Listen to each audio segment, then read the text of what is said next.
Christopher et le restaurant de l'industrie.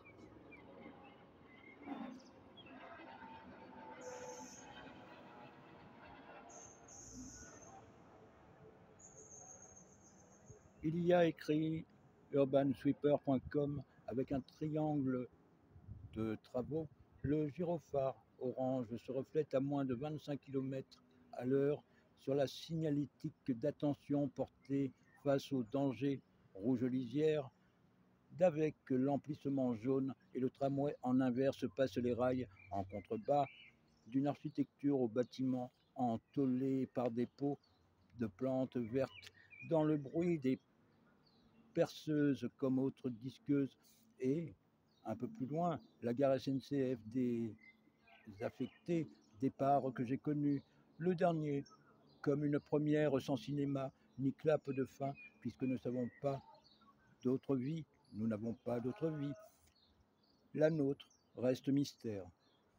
Le moteur ronfle par derrière un peu plus vite qu'embrossent les par terre encore inconnues.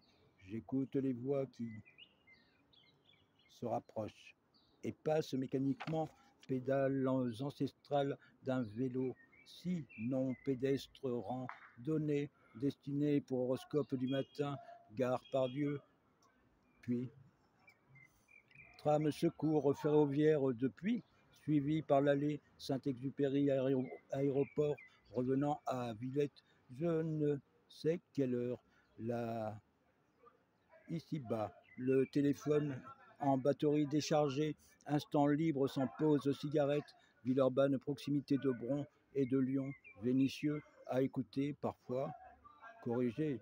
Je me lève et me retrouve au jardin des ressources à Villeurbanne, où je me pose tranquillement, sereinement, ma peine et ma colère comme évaporées. Tempo des oiseaux, je suis libre, vivant, d'être simplement heureux tout autour cet îlot, dans la jungle urbaine des pollutions en tout genre. Quand sur ma droite une femme blonde, cheveux bouclés, dont le regard me suppute que l'on pourrait se connaître, elle me tend ses yeux, comme elle est belle, bienveillante. Je suis quelque peu impressionné que l'on puisse faire cas de moi, si bien que je ne sais qui de nous sourit le premier, alors qu'Ulysse, chien de la dame à côté d'elle, continue son odyssée, et je parle quelques minutes avec ces dames. Elles sont belles chacune à leur façon. Je sors du jardin un peu après elles pour me projeter dans la rue et rentrer dans un restaurant lequel je n'ai pas les moyens de payer, si bien qu'un jeune homme me rejoint et me proposant de payer de quoi manger. Je n'ai pas faim, et puisque je commande un chocolat chaud, le jeune homme dont le prénom est Christopher s'assoit face à son amie, laquelle je suppose doit être son amour. Soutenons qu'ils soient heureux tout en préservant leurs rêves par-delà les difficultés de la vie, comme plus tard un homme parle de son divorce à la patronne qui lui répond qu'il est propre. Peut-être a-t-il eu, durant ces multiples procès, des témoins de moralité. Ces gens respectables, je les aime sans coup fourré. Je préfère cet endroit à tout ce luxe ambiant qui déclenche les envies comme la jalousie.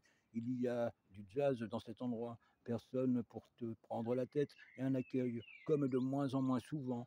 Tout est fait maison, dit la serveuse à des consommatrices.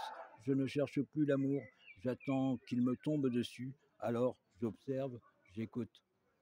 Salut à toi.